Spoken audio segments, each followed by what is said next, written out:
Good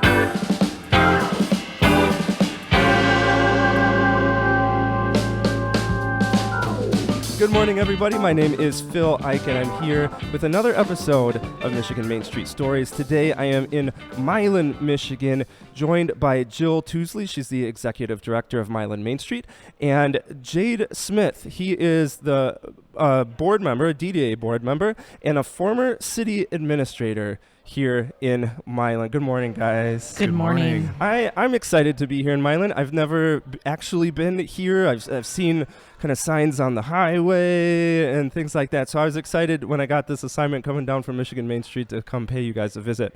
Before we talk about Milan, though, let's talk about you guys. Jill, how'd you end up as executive director here?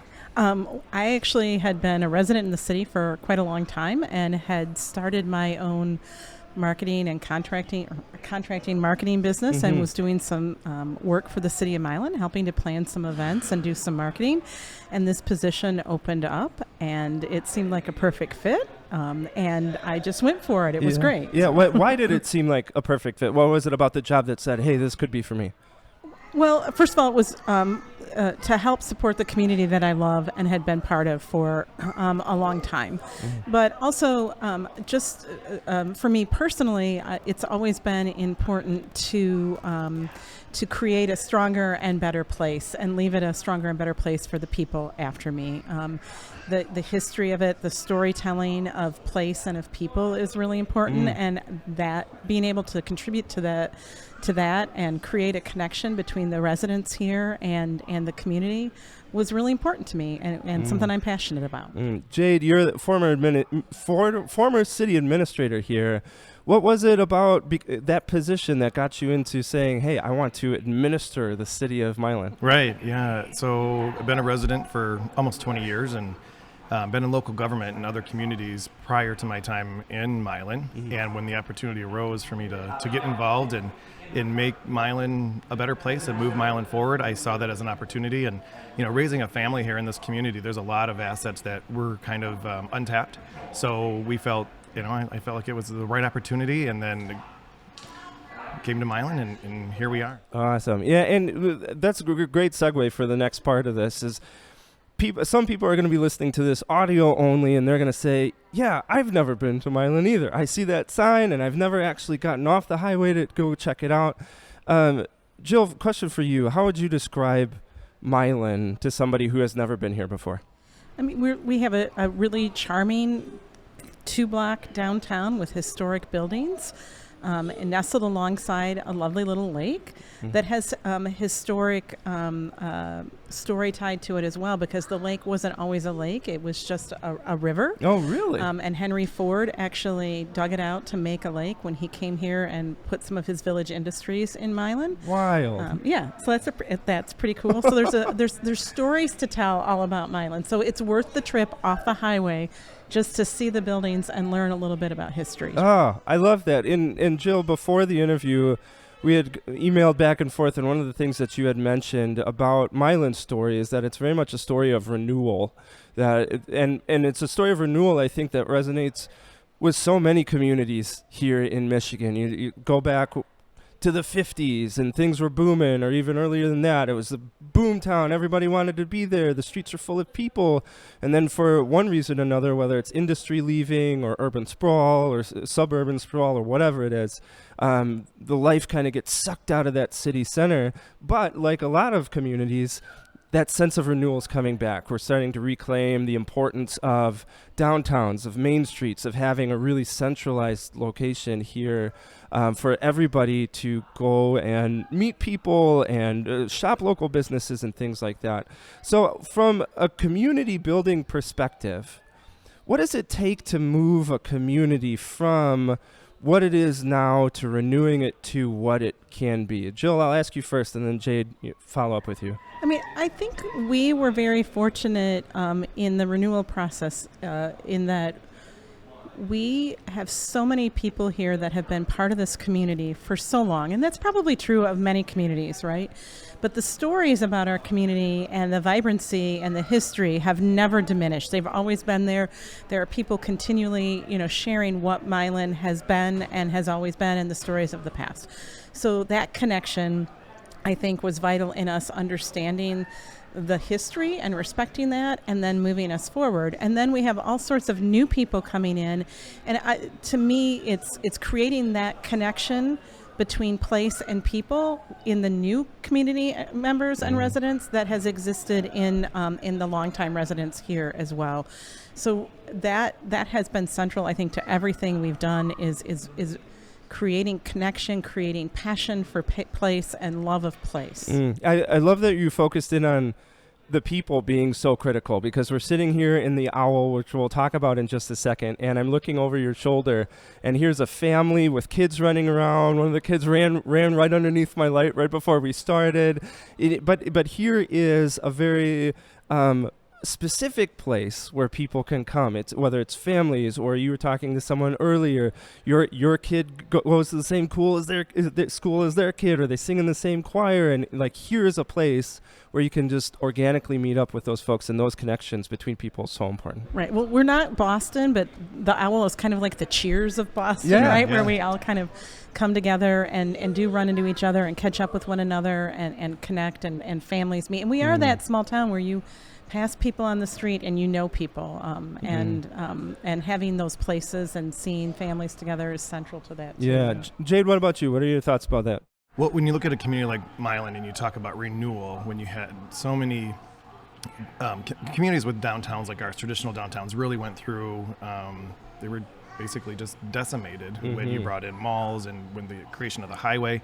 And when you look at Milan, US 23 used to be right through our main street. This was US 23 until it was actually expanded. So once you created that, you actually took the traffic out of the downtown. And there was never a really big push or desire, and I wouldn't say desire, there wasn't a commitment from the local elected officials and from the government to actually make sure that there was emphasis put back on our downtown. And I really feel like that was the role. You have to have a committed role, committed administration to say, hey, where's the heart of our downtown? We have to start there. And that's going to bring back the entire community. And so then when you look at that, you have to create some sort of place. So we did some activities here within the city of Milan to create that place. And from there, had the right people in place. It comes down to people. As Jill said, you have to respect the past, but you have to look for the future.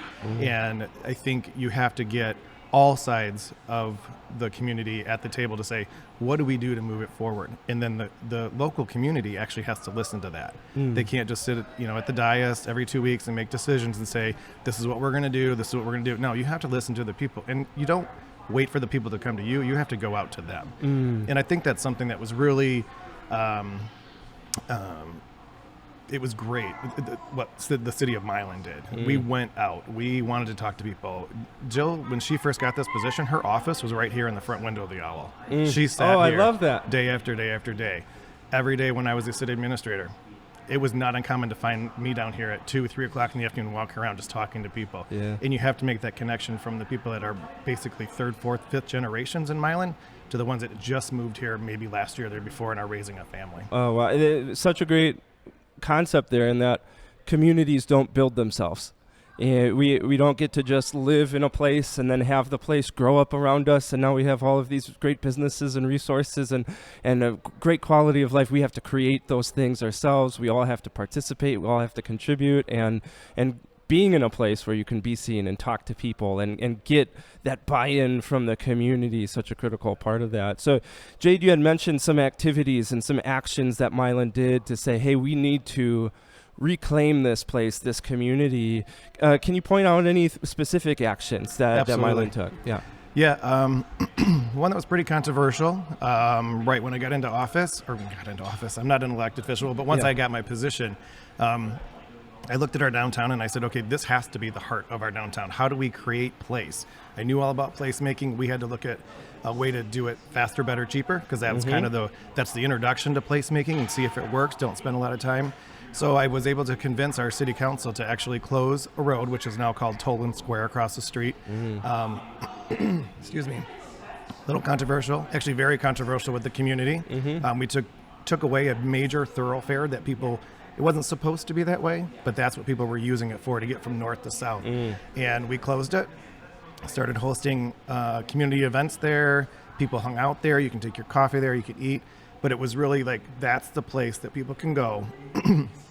And that's the place that we can start to create this heartbeat, if you will, within the downtown. And then I'll expand on that just a little bit, because I think that was the one piece made it controversial. But then we're like, okay, now we did it. How do we prove that it's going to work? So the next thing was how do you recruit businesses down here? Because no one wanted to come to downtown Milan. And everybody's like, well, they're not going to make it. They're going to open up for a year and they're going to move out somewhere. They're just going to close up shop.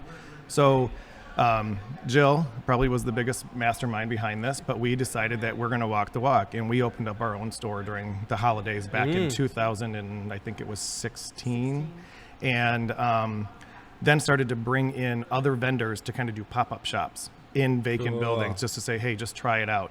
And I can tell you that we have two very successful businesses, one you'll talk to later today, that were our direct result of those types of events that we did, and then they went out and recruited other vendors that they knew, and we went from a 40% occupancy in our downtown to I think we're at 90% today. Wild. And such an increase over such a relatively short period of time, but two, a very difficult time economically. You're thinking COVID and shutdowns and everybody's struggling, but you're seeing this area more than double its occupancy rate here in downtown Milan. Incredible. Yeah, incredible. You mentioned something about a branding service as well. Can you guys talk a little bit about that? Yeah, sure. So part of our relationship with Michigan Main Street and the MEDC is that we get services from them every year. And one of those services was to have a branding expert come in and explore our community, get to know our community, get to know what we were doing, and help us develop something as simple as kind of a statement about our community, what it feels like, and how we should brand that through messaging, as well as coming up with logos that represent our organization. And that may seem kind of not exciting and unimportant, but our logo, actually, he looked at the colors that he saw in our downtown buildings, and those colors are integrated into the logo. There's artwork in the logo that you can see represented in the architecture down here. And it just really helped to kind of give a cohesive look and feel to all the things that we were doing, and give us an opportunity to be able to put those imagery and use that wording back out on all the things that we were using to tell our story. And those things are really important. And we could not have done that without a help of an expert getting to that point. Yeah, sometimes it comes across as superficial, the logos and the branding, like it's less important than blank, or it's less important than others. But especially if you're talking about outreach and you're trying to get the attention of folks, that's your first impression. Somebody who doesn't know anything about my community, what are they going to see when they land on my website, when they see our branding? And if that's not good, that's your first impression. And so I love that you're thinking in such a detailed way as that, saying, okay, what is the face that we're showing not only of the outside community, but the inside community as well? What's our rallying flag we can get the entire community behind, where there's a focal point? Yes, that logo is ours because it represents us and our community. It becomes such an important symbol of who you are. And another element you had mentioned a little bit, and we'll talk more specifically about it in a second, development. Such a critical piece for all of these communities that were once built for a higher population decreases, and now you're left with really incredible buildings that unfortunately sit empty for such a long time. So Jade, maybe this question is for you. Some incentives from MEDC as far as development goes. How did you guys benefit from those? Oh my goodness. There's so many, I don't even know where to begin, but I think working with our partners at the state, working with the MDDC, actually working with MISHDA, working with other state agencies and federal agencies, it's a collaborative effort, and you have to be able to partner with them and be open, even at a local level, to say, okay, what can we do? What kind of temporary setback or what kind of financial incentive can we give, or other support that we can give to these businesses, because these are mom and pop businesses. These chain businesses are not coming to a community of our size of 6,000 people that are not directly off the highway, that they can, they're not going to do it. So we have to get creative with how we can support them. And Michigan Main Street and their programs really help that, especially with our facade program. These buildings are old. They need a lot of work. They need to be brought up to code. That's a lot of expense for these new business owners. So they were able to partner with the MEDC and get some of that grant funding. And I think Michigan Main Street, or Milan Main Street, and the city of Milan were very supportive of that. It would help any future or really any business that wanted to look at downtown and say, hey, this is how we can help you. Here's a connection. You wouldn't know where to begin. If I want to open up a bookstore downtown, I know books. Ryan knows coffee. Right. Don't know about grants, don't know about funding. And literally that's not what they're thinking about, because their passion is something else. So we have to help them get there. And I think Michigan Main Street and MEDC really helped with that. I opened a pizza shop because I love pizza. I have no idea how to redevelop a $1.5 million historical building. Like, I don't know how to do any of that. And so I love the fact you said, we need some help. We need some expertise. We need somebody who has done this before, an organization who's done this before, to hold our hand and lead us through this process. And even if someone doesn't know all about it that works in the community, they just have to be attainable. You have to be able to get to them. And I think that's something that we take a lot of pride in that we're approachable. We're here. Yeah, and talking about people and talking about these kind of big projects that you can't really take on as an individual business owner or just a single organization, was there any kind of collaboration between like a Chamber of Commerce here for the development, or how did that go?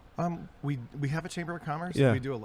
Actually, you guys share offices together, so it's another organization we just partner with. I can't think of anything one thing specific that we did with the chamber. Okay. But having the support in, maybe they bring a resource to the table that we don't have, or we think of a resource, and actually, two minds are better than one. So I think a lot of it just comes from support too, and saying we've got your back. Right, everybody going the same direction. Yeah, and I think the chamber that partnership has been critical. Maybe not so much in the development of the buildings that took place down here, but after that, the partnerships that we put in place to promote business growth and the overall economic vitality, and what we've partnered together to do over the last 5 years has been pretty phenomenal. Yeah, because you bring up a good point, because retention is just as important as recruitment. Right. And now we're getting to this level of we're really happy that we're at 90% occupancy. Well, we don't want that to go back down. So when we hear that there's a business that is struggling, or they may need some ideas, they come to us and we'll brainstorm with them, which is not common. That doesn't happen with a lot of cities. They're like, okay, that's not our role. And that's what I was going to say. It's so encouraging to hear you guys working together, because in cities of 300 or cities of 300,000, it's really easy to have your little silos built and say, well, you are the person doing that, or we fought once in third grade, and so I don't like you, and now you're the president of the chamber, and so now we're never going to talk. Okay, Milan. Yeah. But the fact that you are saying, hey, we have to work together, we have to collaborate in some kind of capacity in order to pull this thing off, is such an encouraging sign. So kind of jumping back to development, one developer I'm going to be talking to after this interview, Dave Snyder. Tell me about Dave. So I met Dave when I came to Milan as a city administrator, and he was already well on his way to purchasing an old dilapidated, basically a whole block out of foreclosure that had sat vacant for probably close to a decade. Wow. And he had already started to work with the MEDC and Michigan Main Street and MISTA and HUD. Everything. He started to work. He worked with everything, and he just, some people call him the mayor of Main Street. But he's just a developer that saw an opportunity and was very, very dedicated and wasn't going to fail. Learned some things along the way, probably still is learning today. We learned a lot of things with him. We did work collaboratively with him, but he just had that gumption just to take the chance and to do it. He had he knew what he wanted to do with the buildings. He didn't have any businesses that were ready to take spots when it was gutsy. Built. He didn't have any residents that were willing to take the apartments that he developed. So I think the approach he took, it worked, and it wouldn't. I don't think and this is not to say that he didn't have it in him, but if he didn't have the partnerships like Milan Main Street, Michigan Main Street, the city, and other people at the state, not sure it would have been pulled off as successfully as it was. Yeah, those partnerships so important because we have to keep in mind that these developers are essentially business owners, and that they can't just take on a risk that they invest all of this money and then it falls through, and now their life is in shambles, their business is in shambles because they took this risk. They need the support of other organizations, the parts of the community that says, hey, we want to make this successful and we're trying to make it help you with it. And Jill, this question for you, and Jade, of course, jump in here too. Let's talk about why developers are so important to Main Street, because sometimes developers get a really bad rap, like, oh, you're gonna come in here and you're gonna decimate our Main Street. But why are developers so critical to the renewal of main streets and communities like Milan? Well, I mean, in Milan's case in particular, and what Jade was saying about Dave as our developer, that determination, that vision, and that passion that they brought to the table really helped to take this vacant location, or in this case a vacant block, and move it forward. And to have somebody that has that determination, the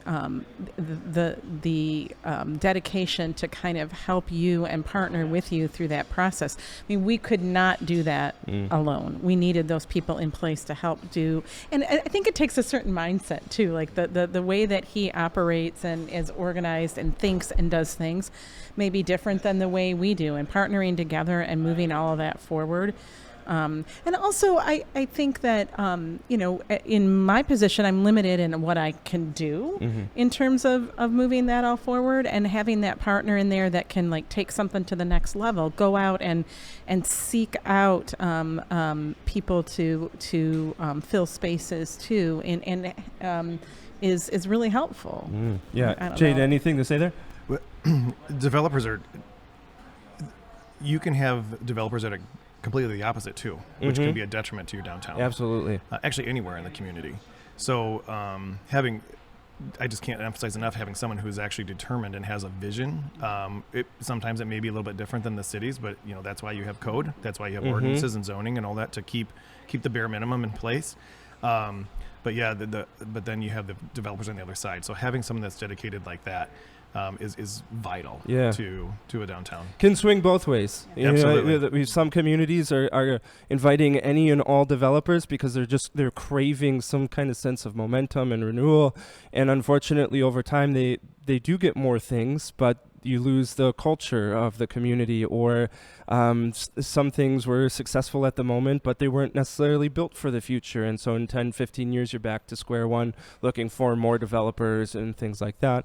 And then on the other side of that spectrum too, some communities are so anti-development, unfortunately to their detriment, because developers have a very specific skill set, and they can be the people to help those buildings or to create the buildings the community needs, but they scare them away. Well, and I think it does take patience between both sides, because you don't always see eye to eye, and that's okay. Like, we did not always see eye to eye with Dave. Dave didn't always see eye to eye with us, but we had a partnership together. We worked through things, and now we have this entire empty block that has 8 storefronts and 16 apartments, and they're fully occupied, and it's a process, but you have to be willing to work together. I love that you point out that you don't always see eye to eye, because sometimes we think in community building, everybody's on the same page, everybody has the exact same plan, everybody agrees in every single point, and then when you don't, fine, we're done. We're like, the deal's off the table. But it's a process, and you have to agree. And there's education on both sides of as far as what's best for us, what's best for me. Can we meet in the middle? What am I willing to concede on? What am I not? And that's that collaboration process that we have to be committed to. Let's talk about this place, the Owl, and a guy named Ryan. Let's talk about Ryan and the Owl. What is this place? So this is a coffee shop and a bar. Love the combination. It started just as a coffee shop, and before Ryan took it over, it had been a coffee shop previously, but it had been closed for I don't know, Ryan, about a year before you took it over or so. And Ryan was one of the first new businesses into the downtown, and he came in before the new block was developed, and took a big risk and brought, I think, what was an important anchor to our downtown, having that coffee shop and having a place and giving community members another reason to come back downtown on a daily basis.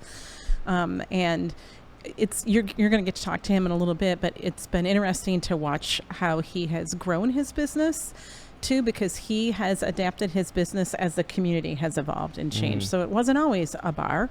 When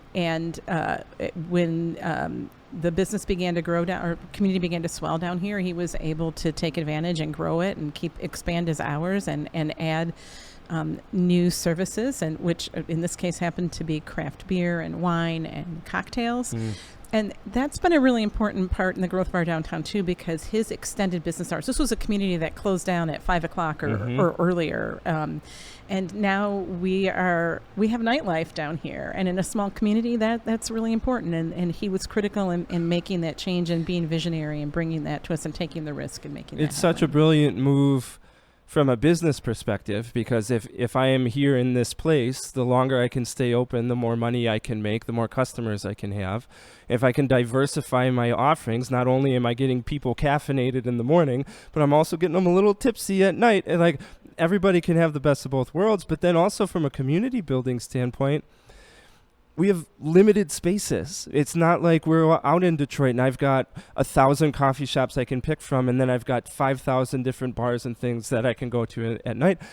We might only have one place where we can have coffee. And so to be able to say, well, we'll have coffee and we'll have beer and wine and some kind of a nightlife becomes a really efficient and critical use of space that's so specific to small communities. Yeah, and speaking of the owl in Ryan specifically, it's nice to have a business owner in the downtown too that thinks outside the box. There are some small business owners that their hours are 11 to 3 and they're 11 to 3. And part of what we do as the Main Street community is bring people downtown. That's our job. We bring people, we bring fish to the pond, you then need to go get the fish. So Ryan's always out there thinking about the next thing that he can do to drive people into his business, because that's his way of life. So we assist with that. So there's a great deal of collaboration with him and business owners like him in the downtown to say, okay, what can we do next? How can we help?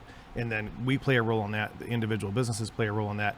And he's been a leader. I think about this place, what it was when my kids were growing up, and I would come in here and we'd get, our Sunday afternoon snack with ice cream. And now I look at it and I'm like, gosh, I have to think about what it used to be, because I only know it now as the Owl, and that transformation from when he opened to what it is today. The collaboration between business owners, Main Street organization, DDA, city government, such an important thing to think about, because sometimes in communities we think, well, I'm a business owner, it's the job of the DDA to serve me and make my business successful. Or on the flip side of that, sometimes as a DDA, it's like, well, it's their fault or it's their responsibility, and I'm just here to like put a little bow on it.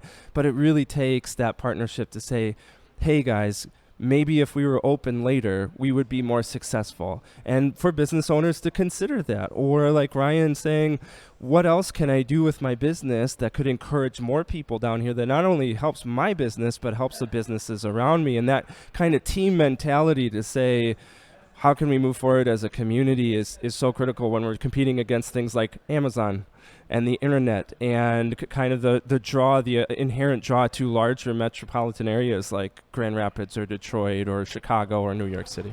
If I had to take one thing away and give some advice to anybody that was involved in a community like ours that has a true downtown and is thinking about the Main Street program, or anyone with development, that collaboration has got to be the biggest piece. You have got to have on both sides the support for each other.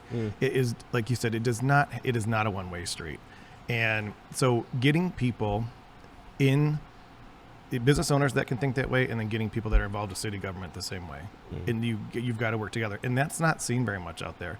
Traditional government does not operate that way. And I think that's something that we did take very seriously when I was here. And I know we continued as the Main Street Board to continue to make sure we want to collaborate with our downtown businesses, because that's what's going to make them successful. And us. Yeah, everybody's successful. Let's stop gushing about Ryan. He's sitting across from us. I know, it's putting the pressure on. Yeah, he's drinking his coffee, saying, "You better make me look good, Phil." Let's talk about Kim. Tell me about Kim and who she is, what she does here. So Kim is our chamber director. She's also a local artist, a fine artist. She does great things, but she's the chamber director. Born and raised in Milan. Yeah, born and raised in Milan, absolutely. She and I share an office. Before we shared an office, we knew each other. We met when our kids were in preschool together, so that's the kind of size of town that it is. But she is one of those people that are gifted with the ability to think both business and artistically.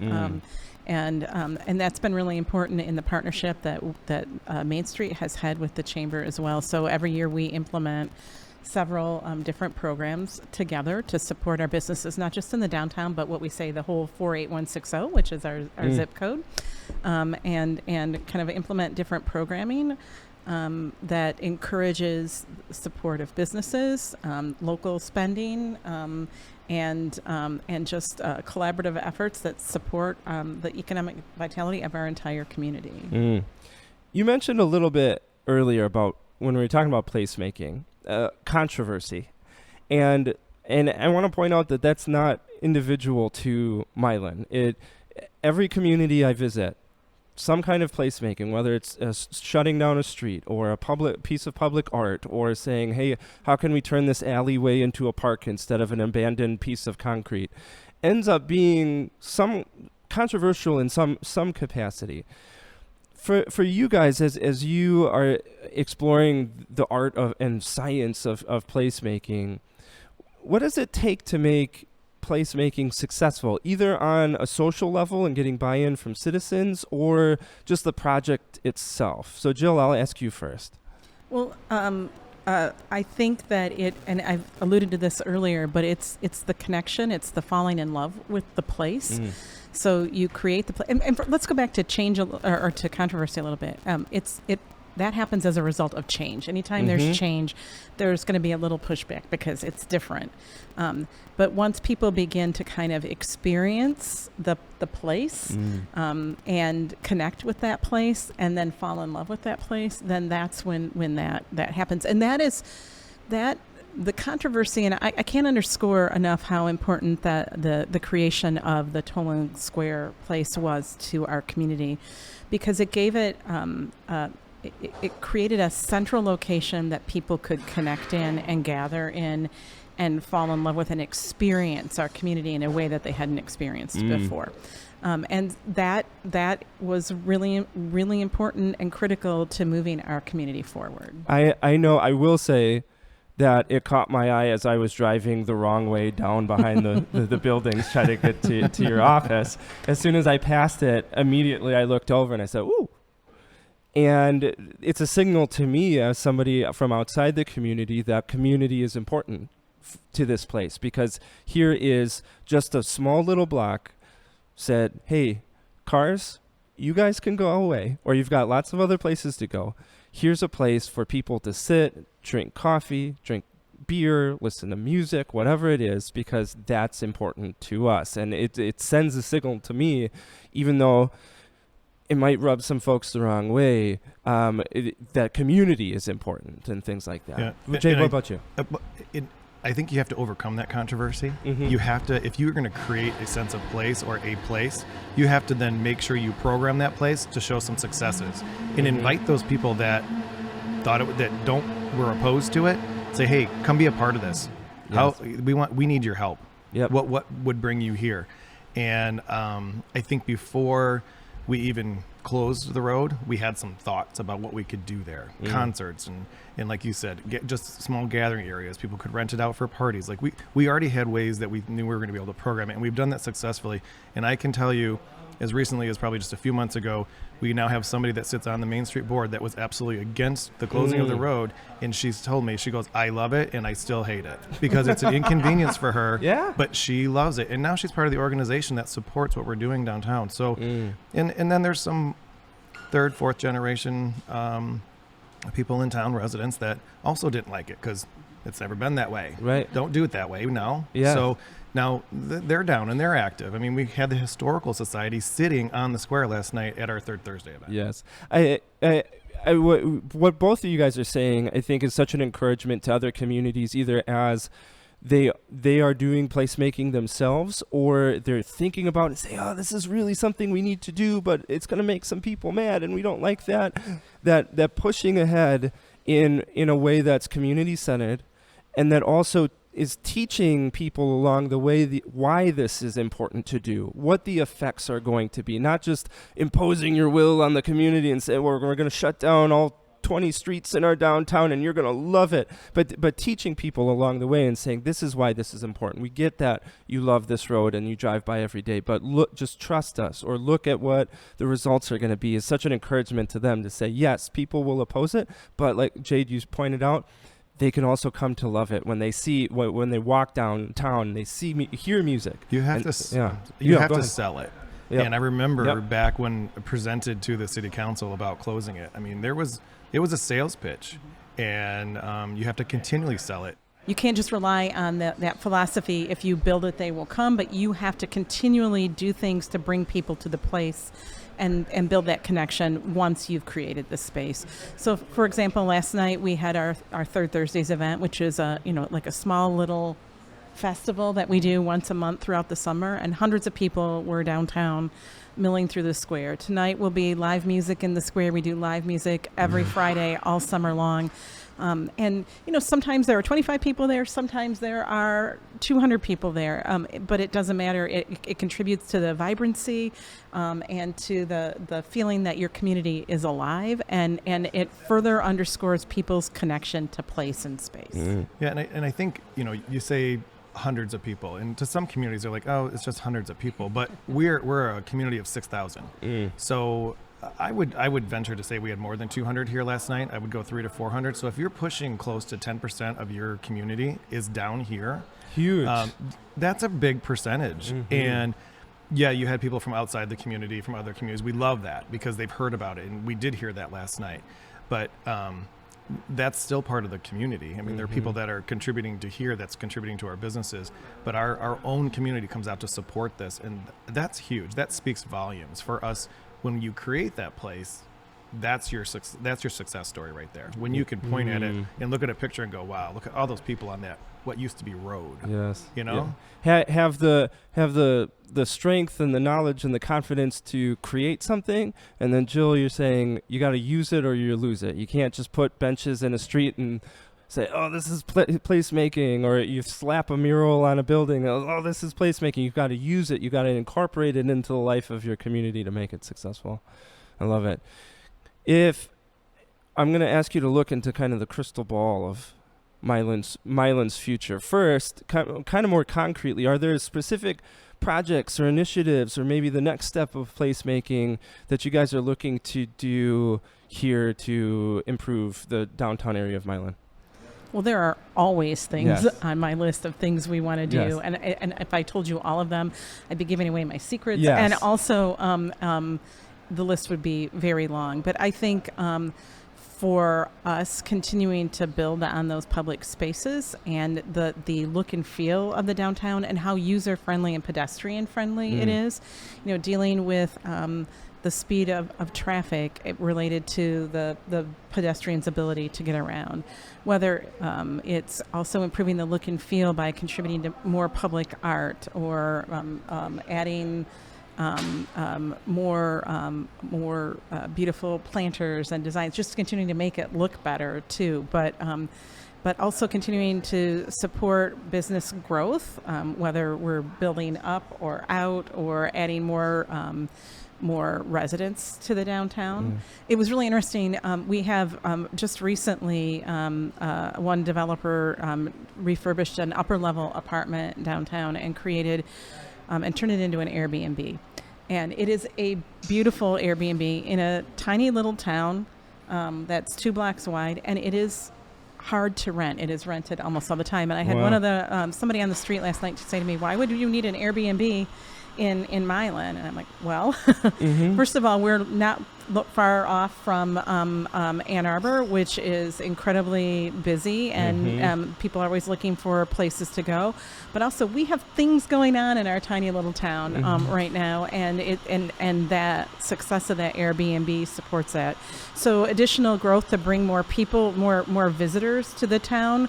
In creative ways beyond just another hotel, but through the development of Airbnbs or adding more residents to our downtown is another important step, I think, in our future. Yeah. Jade, what about you? Either specific projects that you want to point out, or just what do you want to see in the future of Milan? Well, everything that Jill said, I think, is spot on, and I also think there's an ongoing effort. It's to actually take Toland Square to the next level as well. And definitely supportive of that as long as it's done the correct way. And I think that's a collaboration that's happening with developers downtown and the city, and creating that. You know, we started 6-7 years ago with that being closed, and it's very temporary. It could have been taken back to a road very easily. This would actually take it to the next level and make it very permanent. And if I would love to sit on that square again someday and say, wow, this was great. This is something I had integral role in this. So I think that's key.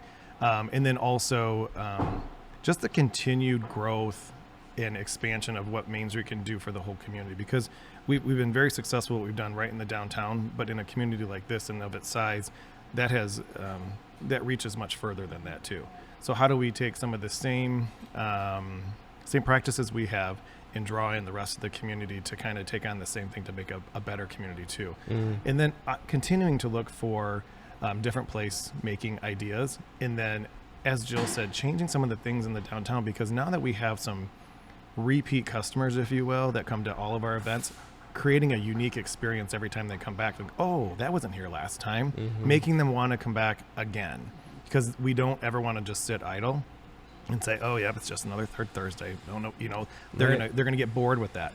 So we have to continue to think about what is next. And we can sit here today and give you a couple of ideas, but I guarantee you we walk out this front door, we'll come up with another idea. And that's just how it works. Love it. I love it. Last line of question for you both. Jade, I'll ask you first. And I'm really interested to hear your perspective, especially as a former city administrator here, because they're talking about the value of the Main Street program. It's easy if you're inside the Main Street program to say, yeah, we're valuable, and yeah, this is important for other communities. But essentially for somebody, quote, outside of the immediate Main Street program, what do you see as the value to a community becoming part of Michigan Main Street? I think it gives them, it defines them. It defines your downtown. People have DDAs, right? DDA is a word that's used in every community from, Detroit. They have various DDAs, Grand Rapids, Lansing, and even small communities like ourselves. And so DDAs are really closely tied. There's an affiliation much closer to city government and what people perceive city government to be. I think the Main Street program brings a different perspective for a community and says, that defines it on a different level, with support from the state with ideas and actually with a little bit of money to help you do some things that you may not have been able to do on your own. So I guess if you're saying from an outsider's perspective, I think that it helps define that area one more step and comes to the table with some ideas that people haven't heard of before. This idea of placemaking, back when we decided to go through this Main Street program and then to close, the street and do some other placemaking ideas. Placemaking has been around a long time in the world of urban planning, but placemaking has not been a word that's been used very much with local government. If you said 6, 7, 8 years ago to someone here on our city council, hey, we're going through this placemaking effort, they're like, what? And it's a very, very common concept, easy concept, but no one had heard of it. So I think that's something that Michigan Main Street really helps communities understand, is that sense of place. And then that resonates with your residents. So I think from the outsider standpoint, it helps support that. Yeah. Jill, what about you? I think a couple things, everything that Jade said for sure. And then it's kind of like taking it reaffirmed your ideas and called you into action. And not that we weren't an action-oriented community, we were, but that affirmation that your ideas are not just ideas and they're not just crazy, that this is working in other communities, that these are proven methods for economic development and for historic preservation and for community growth really help to bring our organization and our partnerships together and help us move forward. And I think that's been one of the most valuable things that has resulted from being a Main Street community. Well, we love having you guys be part of the Main Street community. Love beautiful Milan. I'm going to get kind of a whirlwind tour, talking to a bunch of business owners right after this interview. If people listen to this interview and they want to check out Milan for themselves on social media, on website, things like that, how do they do that? Where can they find you? So the best website to go to for Milan Main Street is milanmainstreet.info, and you can find all the information there. You can follow us on both Facebook and Instagram for Milan Main Street. Beautiful. So people, check out both of those places on the World Wide Web. But of course, get in your car, get on your bike, hop in a boat. I don't know if a boat could make it here to Milan, depending on where you are. Kayak. Yeah, kayak, and head on over to Milan. Just a beautiful small community in such a great state of renewal as well. So we'll be cheering for you guys. I'll be cheering for you guys up in Bay City, and definitely stop by when I'm not working so that I can drink Ryan's coffee and then stay for another 6 hours and drink all of Ryan's beer. It's going to be great. So I want to thank both Jade and Jill here in Milan for joining us on this episode of Michigan Main Street Stories. Thanks, guys. Thank you.